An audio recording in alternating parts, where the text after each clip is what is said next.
Olá, sejam bem-vindos ao canal Histórias Preciosas. Aproveite e curta essa linda história. Meu nome é Verônica. Casar-se com Ricardo foi como viver o início de uma linda história. Ele era meu porto seguro, minha âncora em meio às tempestades da vida.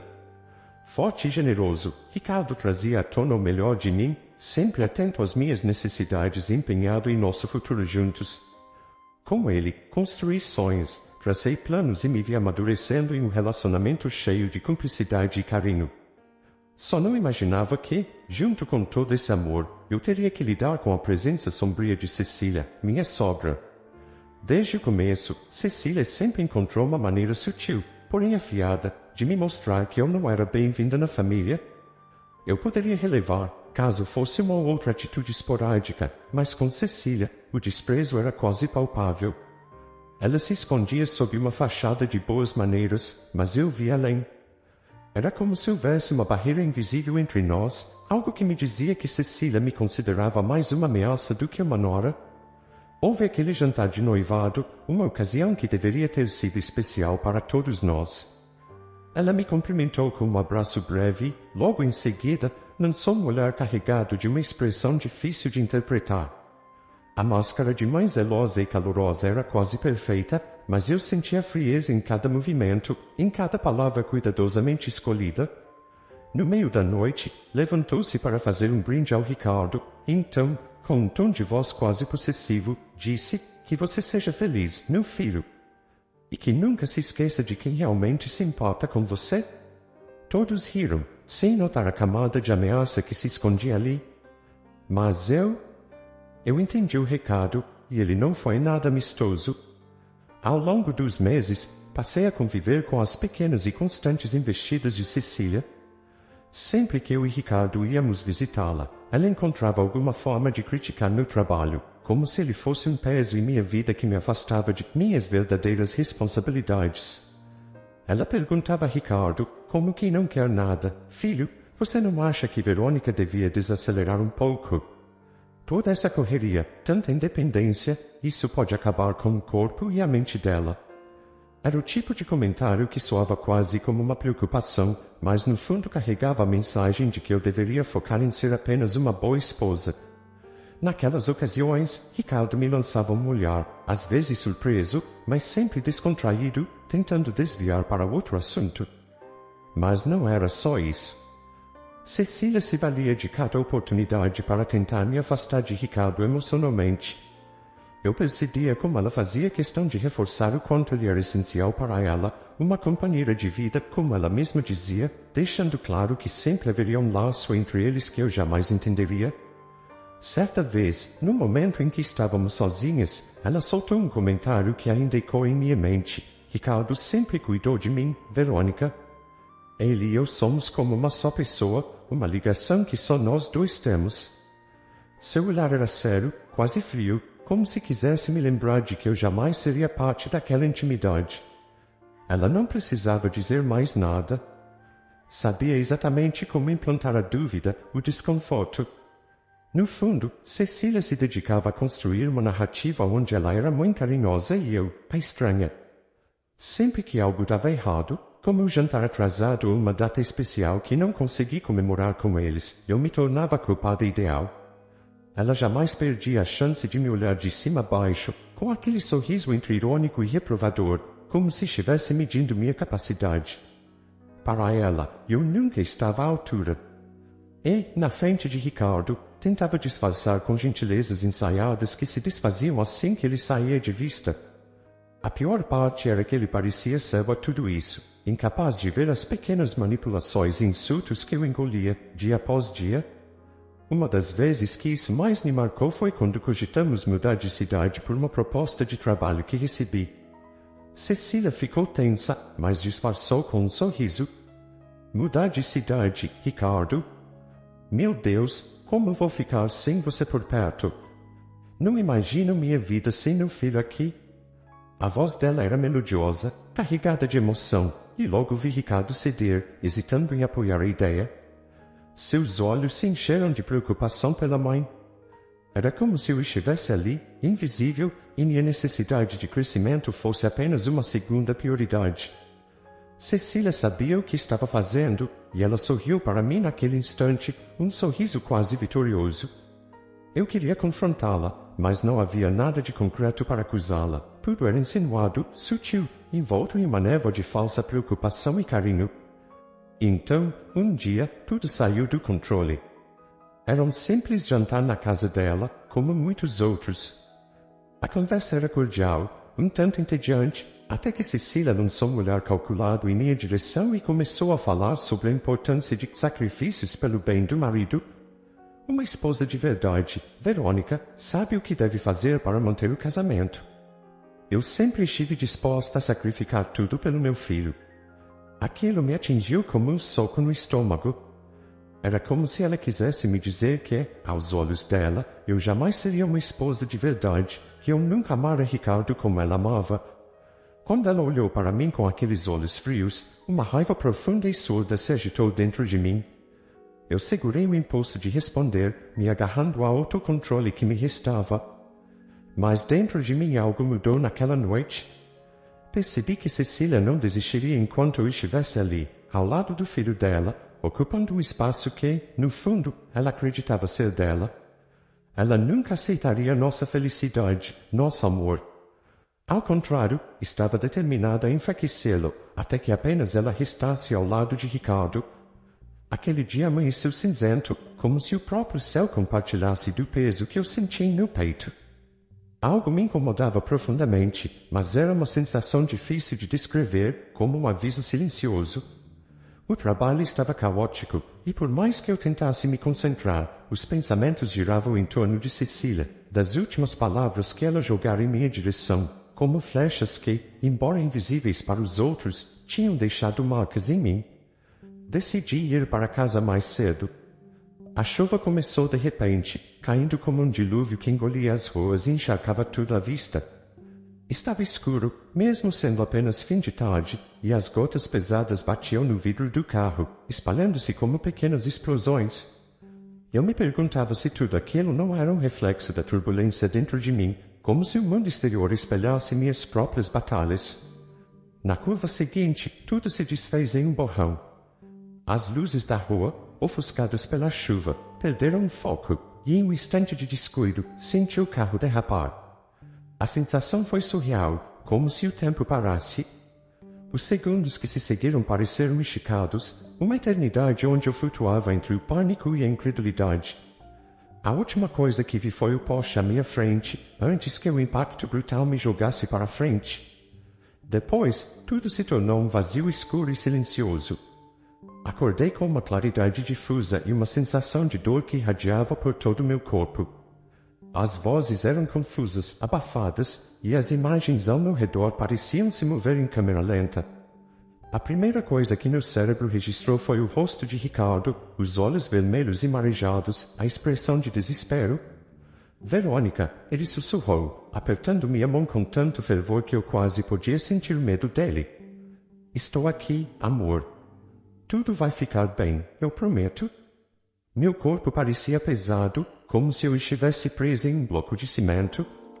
Quando tentei mexer as pernas, o terror começou a se infiltrar em meu peito. Algo estava errado.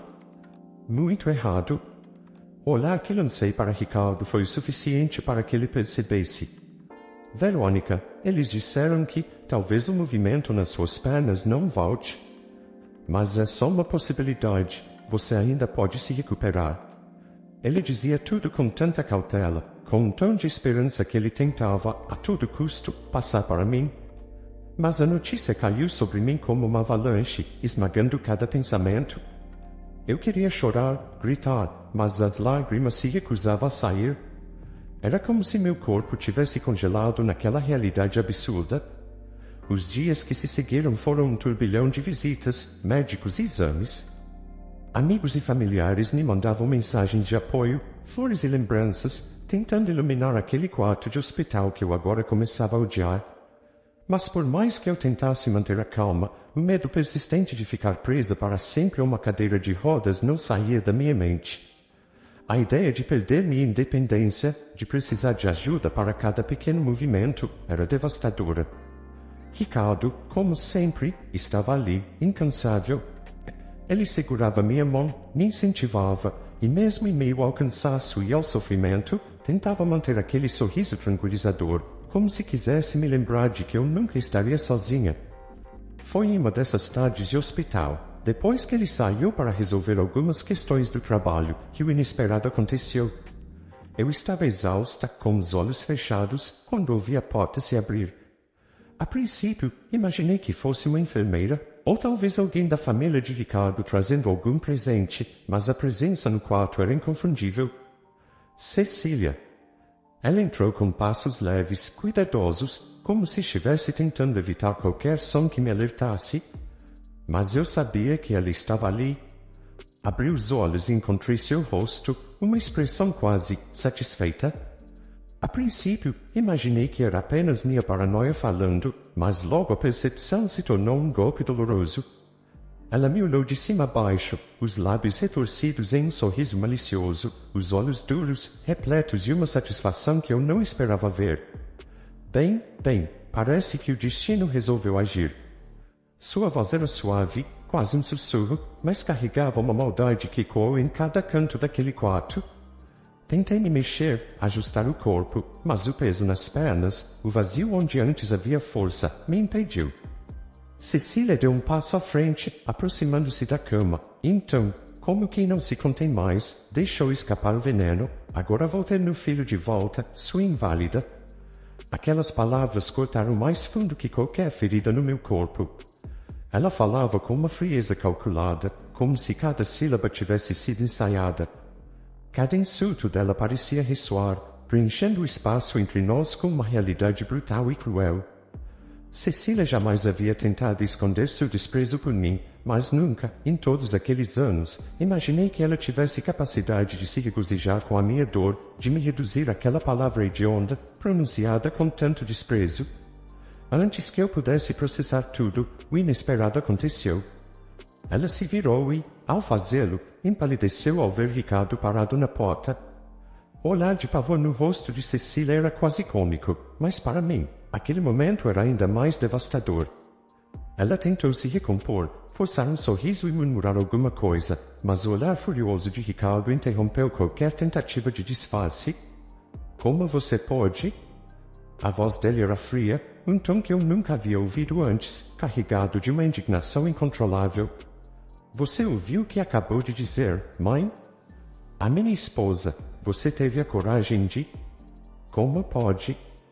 Cecília, sem resposta, se encolheu sob o olhar do filho. Ela tentou dar um passo em direção a ele, mas ele levantou a mão, como que impõe um limite que nunca antes havia existido entre eles. Então, como se toda aquela raiva finalmente encontrasse um foco, Ricardo disse, com uma firmeza que ecoou no silêncio do quarto, a partir de hoje, você não chega perto da Verônica. Nunca mais. Se acha que é assim que vai conseguir o filho de volta, está muito enganada. As palavras dele eram como uma sentença, e vi, nos olhos de Cecília, um misto de choque e desespero. Ela olhou para mim, como se quisesse argumentar, mas nada saiu de sua boca. Então, com uma expressão de derrota, virou-se e saiu sem uma palavra, deixando no ar o som dos passos que se afastavam. Quando finalmente estávamos a sós, Ricardo se aproximou da cama e segurou minha mão com uma força renovada. Em seus olhos, havia uma tristeza que ele tentava conter. Desculpe, Verônica, eu nunca imaginei. Eu queria dizer algo, aliviar o peso de sua culpa, mas me sentia exausta demais. Então, simplesmente deixei minha mão entrelaçada dele, sentindo o calor do seu toque, e prometi a mim mesma que, por mais que fosse difícil, eu enfrentaria aquela batalha com ele ao meu lado. Acordar todos os dias naquelas primeiras semanas era como emergir de um pesadelo sem fim. Eu sabia que estava viva, que ainda tinha uma chance, mas cada amanhecer trazia a dor da mesma realidade. Meu corpo não respondia como antes. Minha mente era um campo de batalha, o espaço onde esperança e desespero lutavam incessantemente. Cada vez que tentava mover minhas pernas e sentia apenas o vazio, o medo me invadia, sussurrando que talvez aquilo fosse permanente. E quando o desânimo quase me vencia, lá estava Ricardo, fiel e inabalável, segurando minha mão, me incentivando a continuar, me lembrando de que eu não estava sozinha nessa jornada. Foi em uma manhã fria e silenciosa que comecei a fisioterapia. O quarto de hospital, até então um espaço de descanso forçado, se transformou em uma arena de desafios diários. Minha fisioterapeuta, Marta, era uma mulher de poucas palavras, mas sua presença transmitia uma força que eu tentava absorver. Marta me olhava nos olhos, estudava minhas expressões e sabia exatamente o limite do meu corpo, ou, melhor ainda, sabia como me empurrar além do que eu pensava ser capaz. O primeiro exercício foi doloroso e frustrante. Apenas erguer a perna alguns centímetros parecia uma tarefa impossível, como se cada músculo estivesse em transe profundo do qual eu não conseguia acordar. Ricardo estava lá, sempre no canto do quarto, observando em silêncio, os olhos fixos em mim, transmitindo uma calma que eu não sentia. Ele me incentivava com palavras suaves, como se a força que eu buscava estivesse escondida entre cada frase dele. Marta, por outro lado, era rígida e prática, e percebi que, para ela, o que contava era o progresso, mesmo que fosse mínimo. Entre uma tentativa falha e outra, ela comentou algo que se gravou em minha mente. O processo é lento, Verônica, e haverá dias em que você não verá avanço algum. Mas não desista, porque o corpo é mais resiliente do que imaginamos. E quando você menos esperar, ele responderá. Ricardo também trouxe algo novo para mim, algo que nunca pensei que ele faria. Ele cortou todos os laços com Cecília. Eu soube, pelas palavras dele, que a decisão não foi fácil, mas ele se recusava a deixar que qualquer negatividade interferisse em minha recuperação. Era uma espécie de proteção feroz que eu jamais imaginaria em Ricardo. Ele me contou como deixou claro para mim que, até que ela mudasse sua postura, não seria bem-vinda em nossas vidas.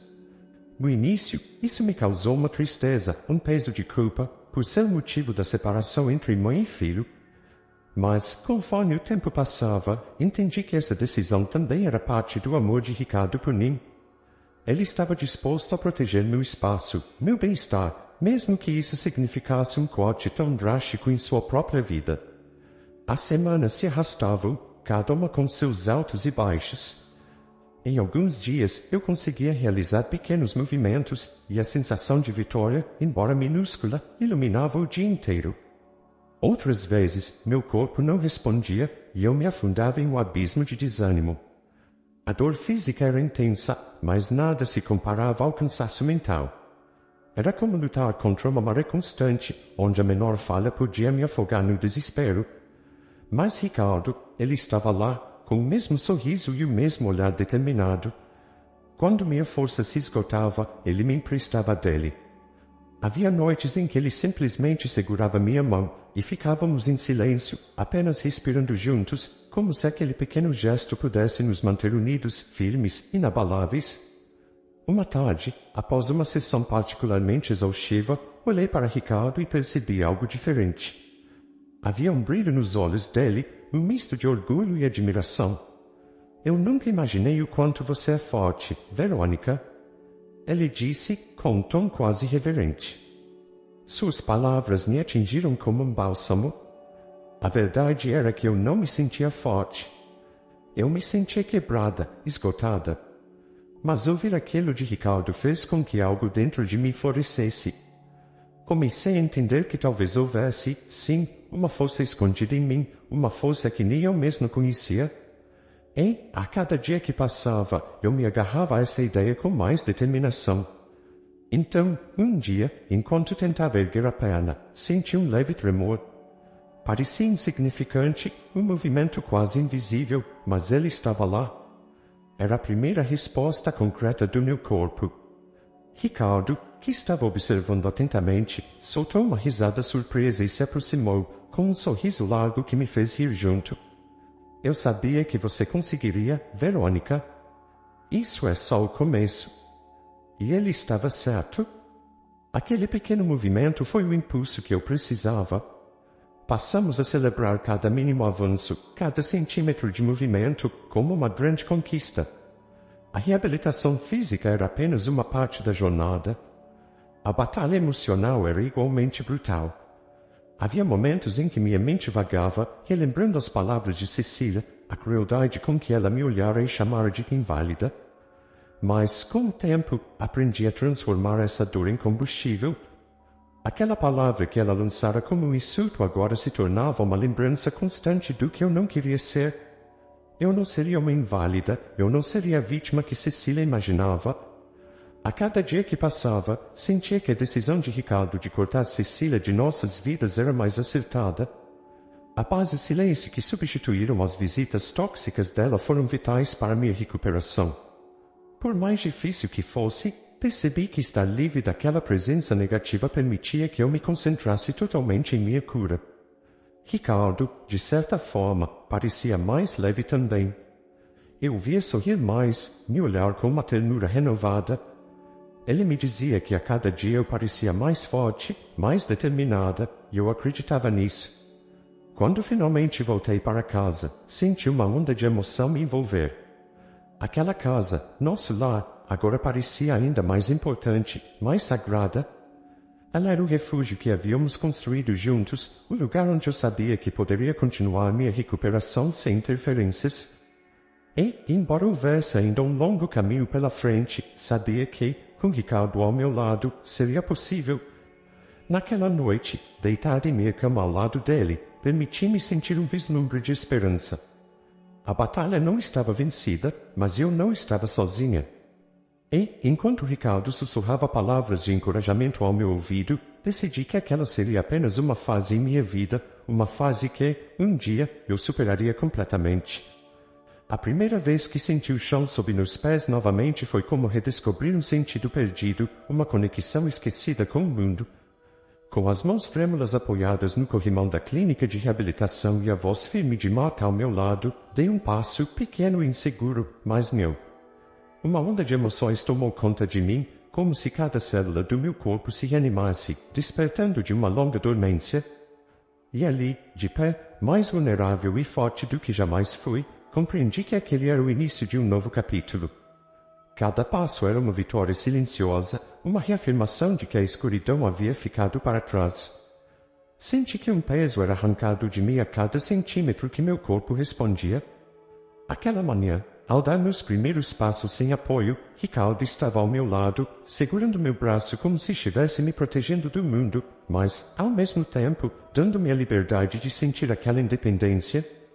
O olhar de orgulho em seu rosto, a ternura e a admiração, eram mais do que eu podia pedir. Nosso amor havia sido testado e reforçado, éramos mais fortes agora, mais cúmplices, ligados por algo que nem o tempo poderia apagar. Ao voltar para casa, a primeira coisa que fiz foi parar no meio da sala, observando tudo ao redor com uma nova perspectiva. Aquela casa, nosso lar, já não era mais um refúgio de isolamento e dor. Agora, ela pulsava com uma energia renovada, como se o ar estivesse repleto de esperança. Caminhei pelos cômodos, tocando cada objeto, sentindo o piso sob meus pés, como se tudo ali tivesse um novo significado. Era minha jornada de retorno, mas também era um novo começo. Ricardo me disse, um pouco receoso, que Cecília havia tentado entrar em contato algumas vezes durante o último mês. Ela deixava mensagens breves, alegando que sentia saudades e queria saber como eu estava. Eu respirei fundo, sentindo um misto de compaixão e uma dor velha, aquela cicatriz que jamais se fechará completamente. Não havia mais ódio, apenas uma sensação de finalização. Ricardo e eu conversamos longamente, e ele me perguntou se eu estaria disposta a vê-la, talvez lhe dar uma última chance de reconciliação. Concordei, porque sabia que havia algo dentro de mim que precisava ser encerrado, uma parte de mim que ainda desejava resolver aquilo com dignidade. Quando Cecília entrou na nossa casa, percebi de imediato que o tempo havia mudado. Ela parecia menor, mais encurvada, os ombros pesados, como se carregasse um fardo que não conseguia soltar. Sua expressão, ao me ver de pé, misturava espanto e algo que parecia arrependimento. Mas o olhar desafiador de antes havia desaparecido. Ela me estudou em silêncio e pude ver um vestígio de emoção em seus olhos. Verônica. A voz dela vacilou, e por um segundo o quarto ficou em um silêncio denso. Eu esperava um pedido de desculpas, algo que validasse minha dor, que reconhecesse os erros dela. Mas, em vez disso, ela apenas sussurrou, eu não sabia que você era tão forte. Foi uma admissão silenciosa, uma forma estranha de reconhecimento. Talvez ela nunca pedisse desculpas com as palavras que eu tanto esperei ouvir, mas aquilo era o mais próximo que Cecília chegaria de um pedido de perdão. E, de alguma forma, bastou. Eu olhei para ela, e sem ressentimento, sem mágoa, apenas respondi, eu fui forte porque precisei ser. Porque o amor de Ricardo me deu essa força. Ela desviou o olhar, entendendo o significado de minhas palavras. Sabia que seu lugar, aquele espaço de poder e domínio, já não existia mais em nossas vidas. Ela era uma memória que permaneceria ali, mas não teria mais o controle que um dia exerceu. Ela saiu com um aceno breve, silenciosa, e Ricardo a acompanhou até a porta. Quando ele voltou, ele parecia aliviado, como se um peso invisível tivesse sido tirado de nossos ombros. A partir daquele momento, eu soube que podíamos, finalmente, seguir em frente, livres do passado. Com o tempo, a recuperação física se tornou mais fácil, menos dolorosa. Voltei ao trabalho, aos amigos, às atividades que faziam parte da minha vida antes do acidente. Cada passo que eu dava era um lembrete de que eu estava viva, de que havia superado as barreiras que o destino me impusera. A fisioterapia continuava, mas com um foco diferente, uma motivação que ia além de simplesmente andar. Era a construção de uma Verônica renovada, uma mulher que conhecia sua força e que agora andava não só por ela, mas por tudo que havia deixado para trás. Ricardo, por sua vez, se tornou ainda mais meu parceiro. Ele cuidava de mim, mas agora com o respeito e admiração que nos elevava a um novo patamar de cumplicidade. Nossas noites eram cheias de conversas, risadas e planos para o futuro. Eu sabia que ele havia sacrificado muito, que perdera algo ao cortar Cecília de nossas vidas. Mas ele nunca mencionou isso, e eu sabia que ele considerava o que fez não como uma perda, mas como uma escolha. Meses depois, em uma manhã de sol, sentados na varanda, conversamos sobre tudo o que vivemos. Cada lágrima, cada momento de incerteza, tudo parecia tão distante, quase como se pertencesse a outra vida. Ricardo, com um olhar tranquilo, me perguntou: se tivesse que escolher, Verônica, faria tudo de novo? Eu sorri, sentindo a resposta brotar em mim de forma tão natural quanto respirar. Sim. Porque tudo o que passamos nos trouxe até aqui. E eu não trocaria o que construímos por nada. Ricardo sorriu, apertando minha mão, e naquele instante, soube que havíamos deixado o passado para trás. Cecília continuou sua vida, talvez sozinha, talvez tentando encontrar redenção de outras formas. Mas, para nós, ela era apenas uma sombra do que um dia fora. Eu já não a via como uma ameaça ou um peso. Ela era uma figura que fazia parte de nossa história, mas que não teria mais o poder de interferir em nosso presente. Naquele dia, caminhamos juntos pela rua, de mãos dadas, enquanto o sol brilhava, quente e acolhedor. E percebi que, apesar de tudo, a vida era bela. A força que eu encontrara dentro de mim, o amor que Ricardo e eu havíamos renovado, era o meu recomeço. Fico muito feliz por você ter ficado até o final do vídeo. O que você achou dessa linda história? Coloque nos comentários sua opinião, deixe seu like, se inscreva no canal e ative o sininho de notificações para não perder uma história preciosa. Até a próxima!